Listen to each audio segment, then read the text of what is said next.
Human Diseases, Chapter 3, Cell Injury and Death.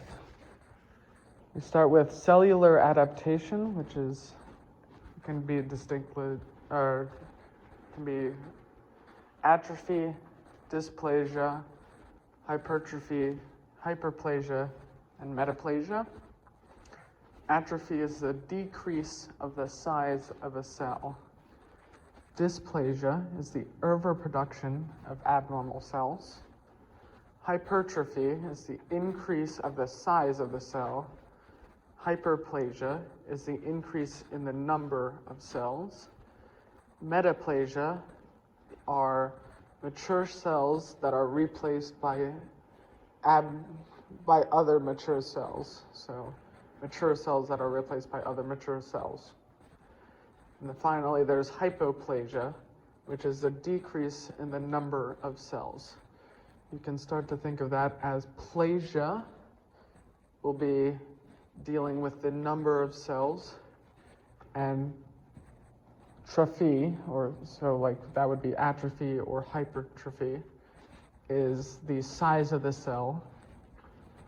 And then the outliers are dysplasia and metaplasia. Those have weird names, so you can think that they're going to be different than the others. Dysplasia is the overproduction of abnormal cells, and metaplasia are mature cells that are replaced by other mature cells, not of the same type.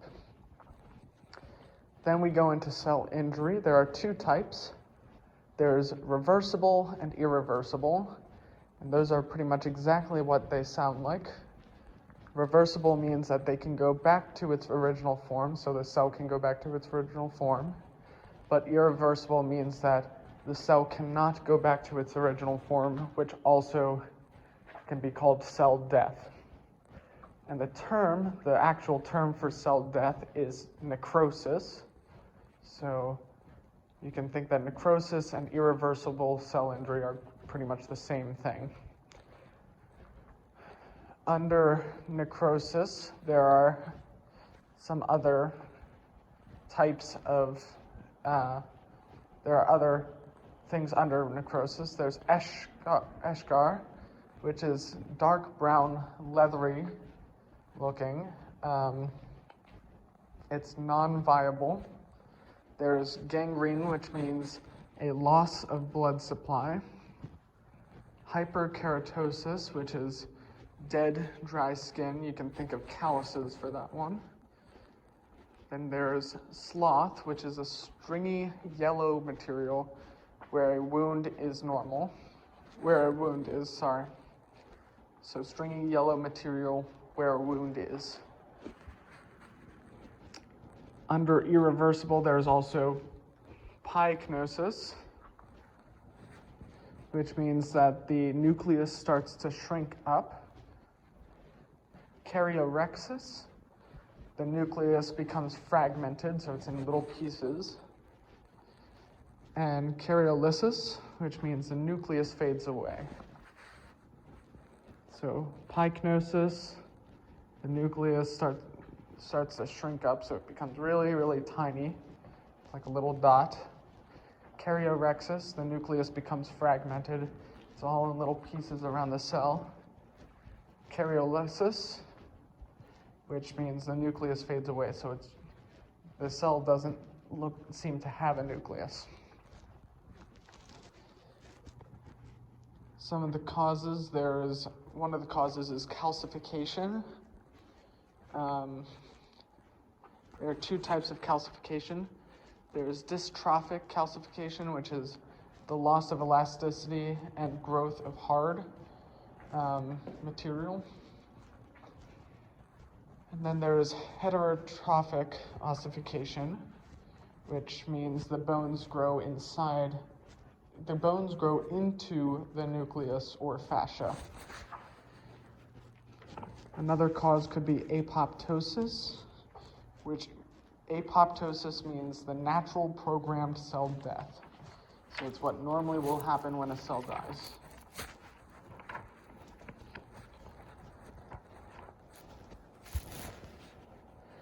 Now going on to inflammation and healing, chapter 7. There are the physiologic mechanisms of defense. There are three physiologic mechanisms. There's our immune system, skin, and then inflammation and phagocytosis. So that is immune system, skin, and phagocytosis. There are 4 basic steps of tissue healing and repair. Number 1 is bleeding. 2 is inflammation. 3 is proliferation. And then 4 is remodeling. So number 1 is bleeding. So the wound opens up, it's bleeding, it's bleeding, it's bleeding. 2 is it becomes inflamed.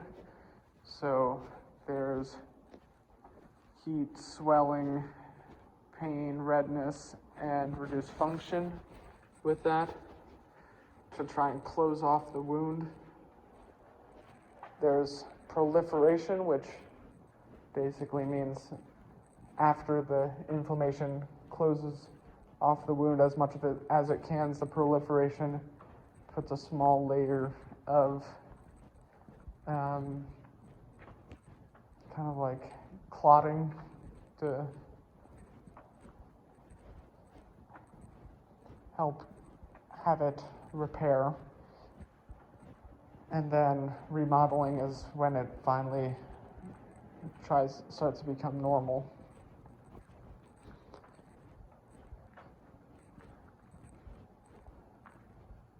The cardinal signs of inflammation, I already went over a little bit, but here we go again. It is the 4+1 cardinal signs of inflammation. There's redness, swelling, heat, pain, and reduced function. That is redness, swelling, heat, pain, and reduced function.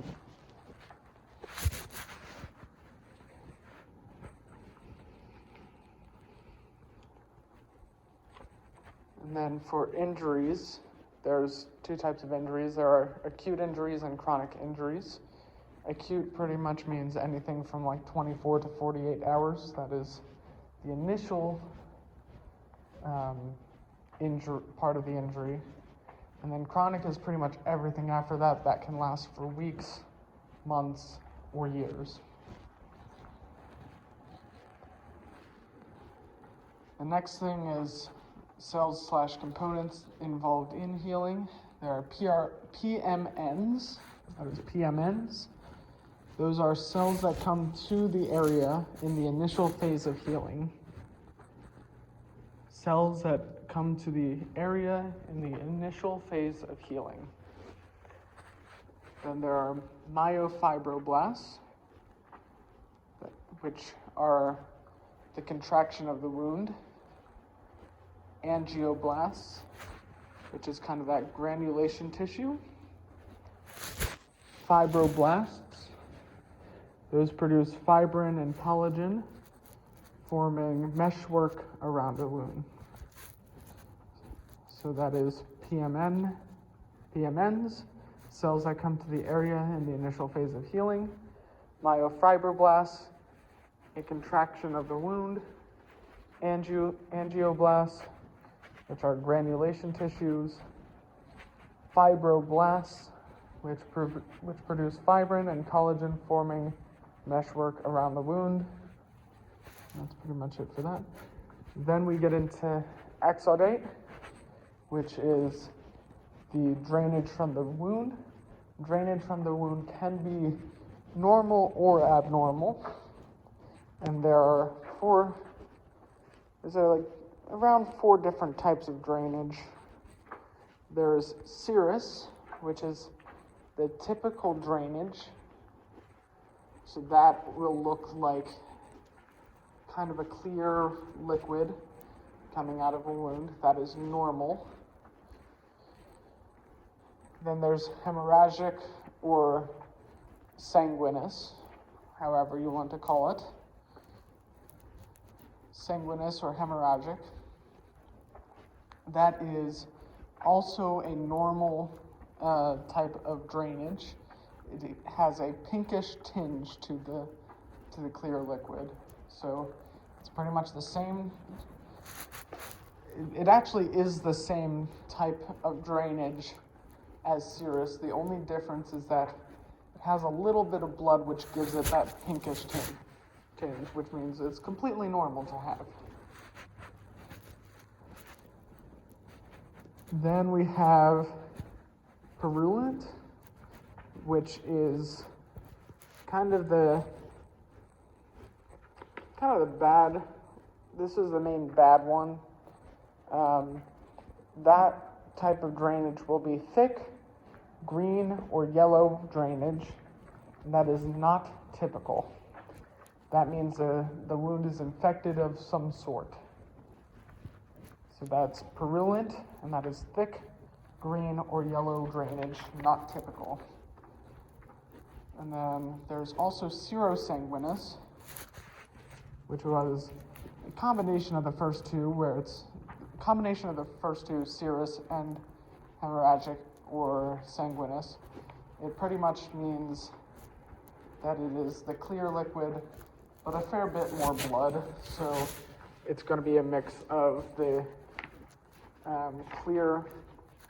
clear liquid and the blood. So, but this time there's going to be a bit more blood than just the hemorrhagic or sanguinous. But it is the mix of the clear liquid and the blood. Serosanguinous.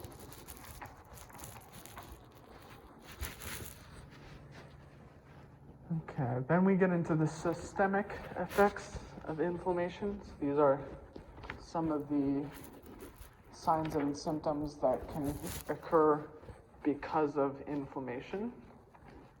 First, we have malaise. Malaise, which is a feeling of sluggishness or discomfort. That is malaise. We also have fatigue, which you can that one's a fairly obvious one. That one is just tiredness. So fatigue or tiredness. You can get a headache, which again is also fairly obvious, which is just pain in the head or neck. You can actually have anorexia, which is not wanting to eat or not eating. And then the final one is a fever or pyrexia, which is a low-grade fever. Fever is a way our body fights infection. So you can think that, like, if you have inflammation, if you ever get sick, you might have some of these signs and symptoms that might come with inflammation. It probably won't come if you just have slight inflammation from a small cut or from like a bruised area. But these are things that can happen when there's inflammation. So malaise, fatigue, headaches, anorexia, and a fever or pyrexia, which again is the same thing, just pyrexia is a lower grade fever.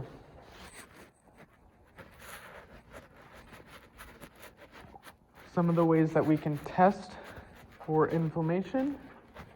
We can test for leukocytosis. That's basically, we test for how many white blood cells you have in the area, because normally when there's inflammation, there will be an increase of white blood cells, and that's what leukocytosis is. Leukocytosis is an increase of white blood cells. Another thing that will be seen is elevated serum, especially the C-reactive protein. Again, that kind of goes hand in hand with the leukocytosis. The C-reactive proteins, they're proteins that are trying to come to the area to help heal the inflammation.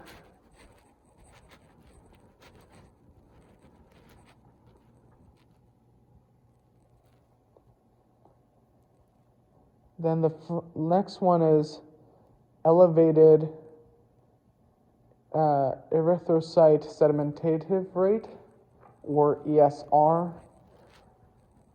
I doubt that she's going to have us remember that whole name. But if you remember ESR, that's the shorthand version of it.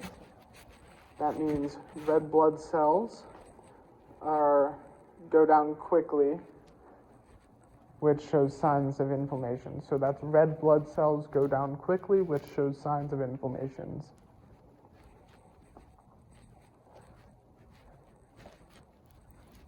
The cell enzymes will also increase. And there is one more, but my notes are not showing this, so I have no idea. I'm going to have to ask that later. Some of the complications of inflammation. So these are some like the risks that can occur with inflammation. Inflammation is normally a good way that our body reacts to disease, illness, pretty much anything wrong with our body. But some of the bad things that can occur when inflammation comes around are infections, ulcers, scar tissue, muscle spasms from sprains, strains, or fractures, contractures, dissidence, which means the wound opens up, and delayed healing. So that is, I think the main one that is not as obvious is dissidence, which again is the wound opens up again.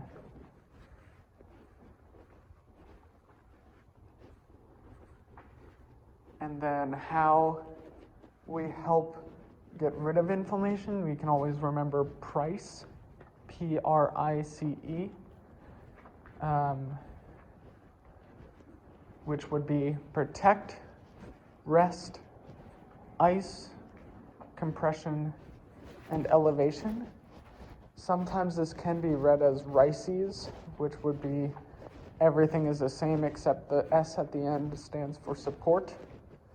Again, that's PRICE though. Protect, rest, ice, compression, and elevation. Finally, we have some pharmacology for inflammation. That's all the types of drugs that you can kind of get for inflammation. There are anti-inflammatory agents, which examples of that can include aspirin, Tylenol, aspirin or Tylenol. Basically, this decreases inflammation just in general, mainly because these tend to be blood thinners. So what it does is it thins the blood out, so not as much blood is going to the area,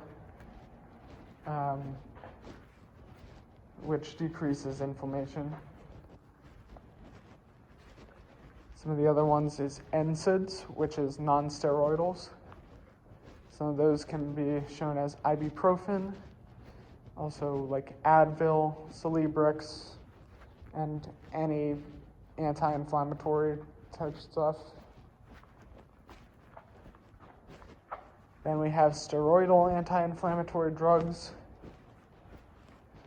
that blocks immune response, so be careful of some of the side effects for that. So I just assume be careful with the side effects. If it blocks the immune response, that might mean that you still can get sick. It just gets rid of some of the response for it, so you might not even know that you're sick when you're on these, which could also lead to harm if you don't realize that you're sick and it's something a bit more serious. You could have trouble taking care of your body and things can get worse that way. And then finally there are antihistamines, which are allergies, and antibiotics, which is for infections.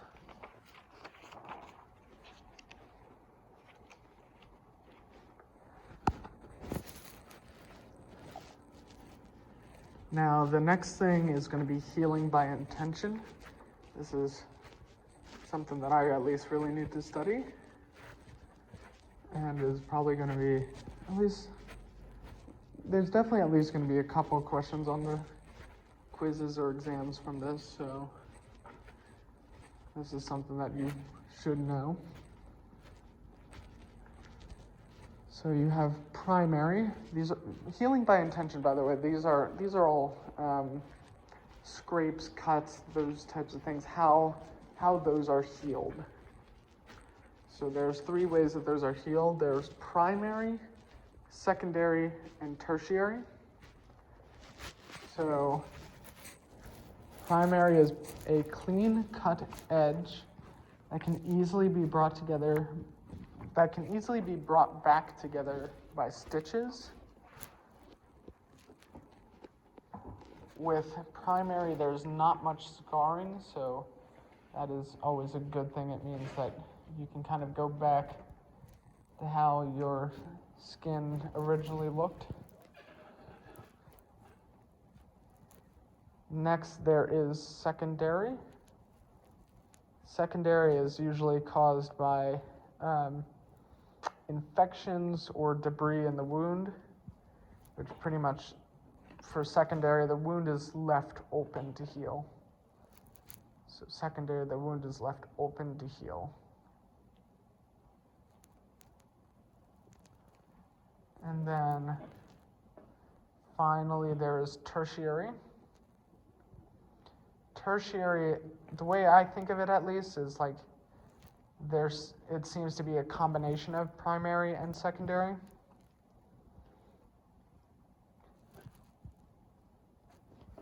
Tertiary seems to also be the most at risk for developing a complication, but pretty much the way tertiary is done is that the wound is cleaned up and then temporarily left open to heal a little bit, and then it is stitched at the end. Tertiary is also called delayed primary, and this one, there's not that much scarring either, so that's always good again. Our teacher, Krista, actually sent an email out explaining primary, secondary, and tertiary intention a bit more, so I'm going to read these out a little bit as well. She said, primary intention, sorry for the squeaks. She said, primary intention is most commonly occurs in acute wounds with minimal tissue loss. It has smooth, clean edges. Smooth, clean edges are reapproximated and closed with sutures, glue, or staples to facilitate reepithelialization. Gosh, she's giving hard words. There's superficial partial thickness, so like wounds like blisters and abrasions heal by this intention, with epithelial migration over the wound bed in 72 hours. Minimal scarring and heals quickly with no complications. Orderly progression, so example is surgical incision, lacerations, puncture, and superficial and partial thickness wounds. The next thing that she has is secondary intention, what she says here is permits wounds to close on their own without superficial closure. Wounds have significant tissue loss or necrosis, irregular or non-viable margins, cannot be reapproximated. Infection or debris containment filled wounds typically heal by secondary intention. Infection or debris containment filled wounds typically heal by secondary intention. Wounds are often associated with pathologies such as DM, ischemic conditions, pressure damage, or inflammatory disease. Granulation tissue will gradually fill the wound bed to the level of the surrounding skin, with closure occurring secondary to contraction and scar formation. Wounds healing by secondary intention require ongoing wound care and have significantly larger scars than primary intention. An example of this would be neuropathic, arterial, venous, or pressure ulcers, most full-thickness wounds, and chronically inflamed wounds. Finally, she has tertiary intention. She says, referred to as delayed primary healing, wounds at risk of developing complications like sepsis or dissidence, which means, again, the wound opens up, I believe. Let me double check that.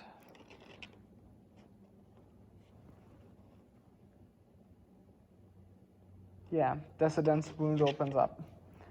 See, you're starting to get it. Wounds at risk of developing complications like sepsis or dissidence may be temporarily left open. Once the risk factors have been alleviated, significant edema, contamination of debris, high infection risk, or questionable vascular integrity, the wound is then closed by primary intention methods. So that's what our teacher, Krista, had to say about it.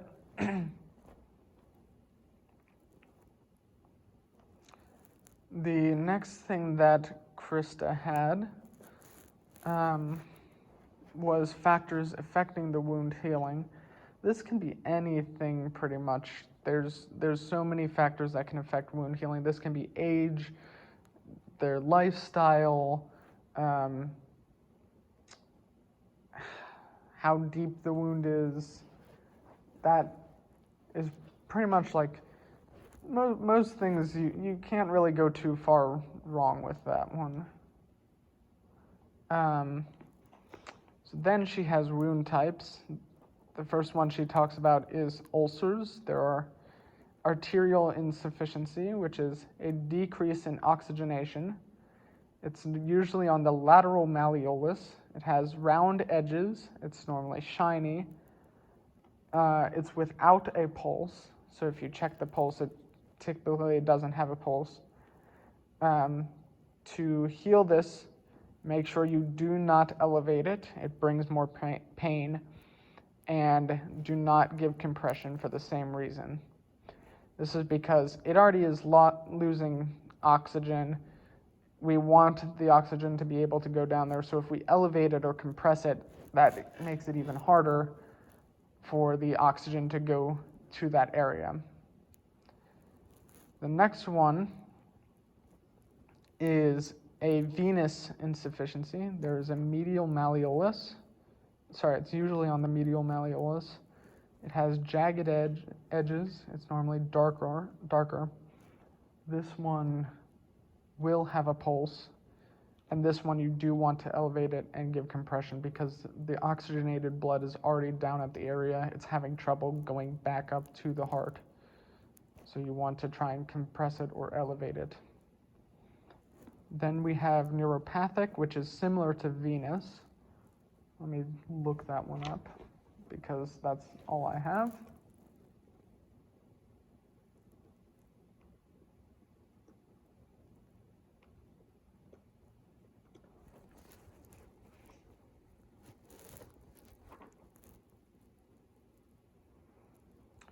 So what online says is that neuropathic ulcers occur when a patient with the poor neurological function and the peripheral nervous system has pressure points that cause ulceration through the epidermal and dermal skin tissues. This is a common condition in the foot and occasionally other body parts. So what I think of with this, at least from the sounds of this, is that some of the nerves are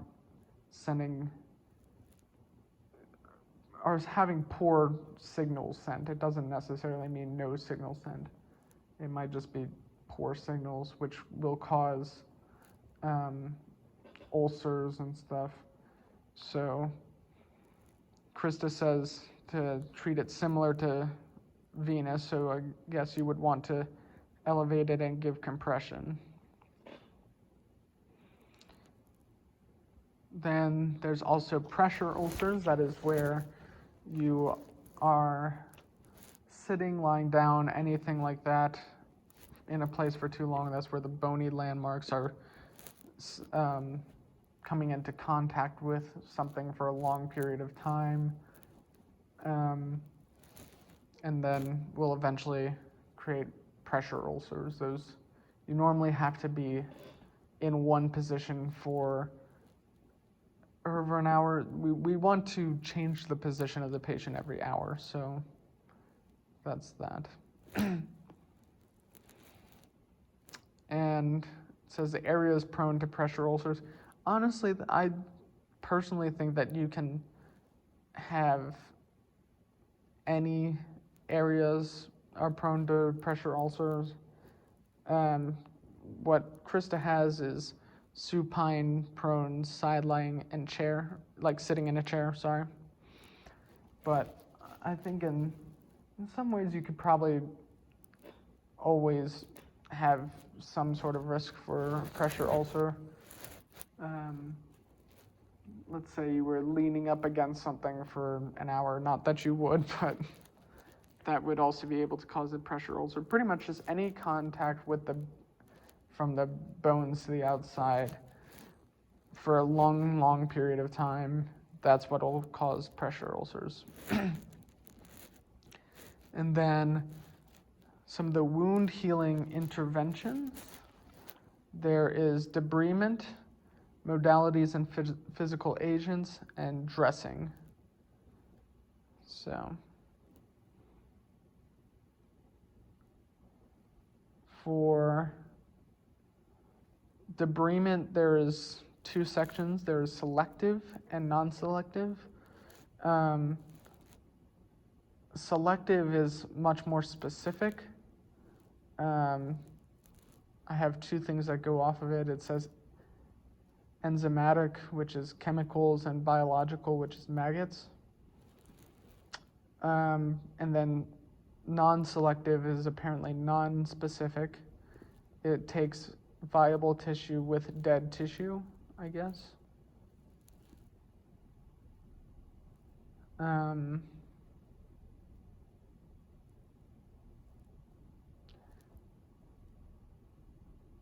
There's also pulsatile lavage, which is kind of like taking a pressure washer to a wound and pressure washing everything out. We also had hydrotherapy,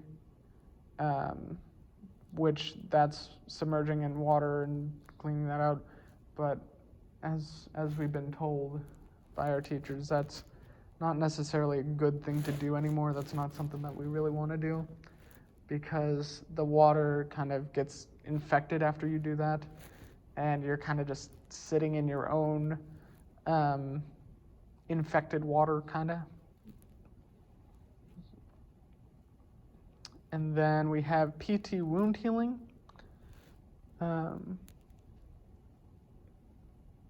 There's the temperature and pain scale. We can measure how big the wound is and how deep. You can observe and look for infections and oxidate, so that's, again, the drainage. And then interventions, there are specific things to do for pretty much each thing. Then we get into pain. So there's pain control theories. There's the gait theory and endogenous opiate.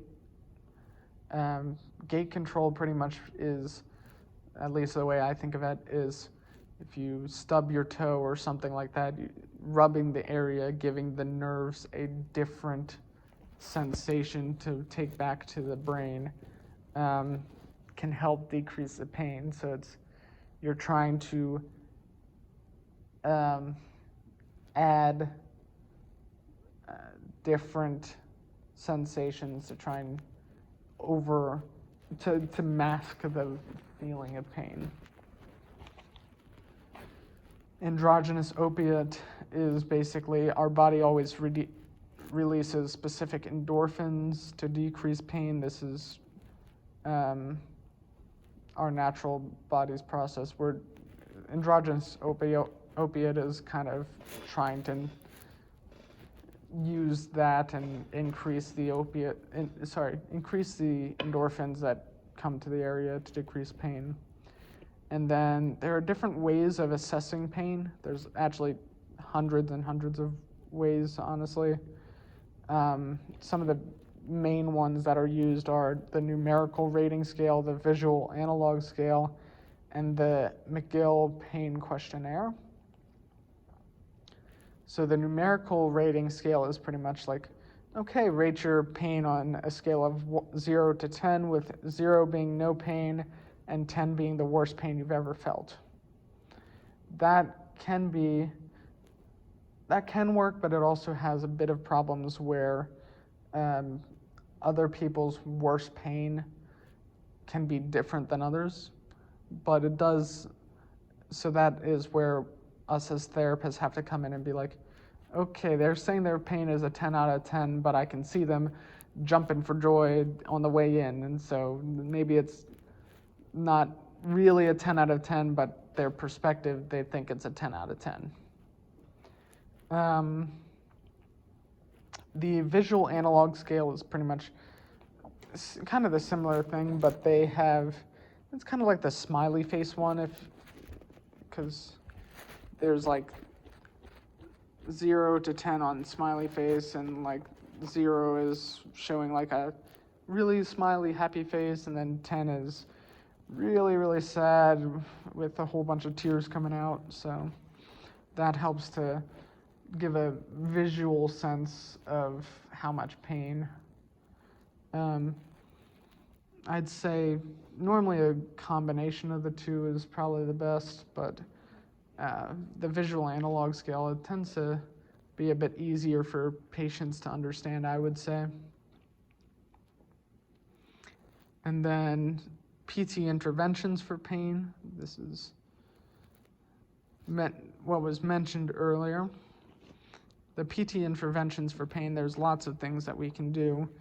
And this is pretty much a general glossing over of what we do all the time. So there's modalities, manual therapy, we can teach exercises, we can educate, which education is a big one. We can gradually introduce the patients back to normality. We can do psychological education, and then we can recommend medication. We cannot prescribe medication, but we can say, hey, maybe talk to your doctor about getting some anti-inflammatories, for example, like something like that. We can't say, oh, you need to get this, but that is an option. But yeah, that's chapter 3, cell injury and death.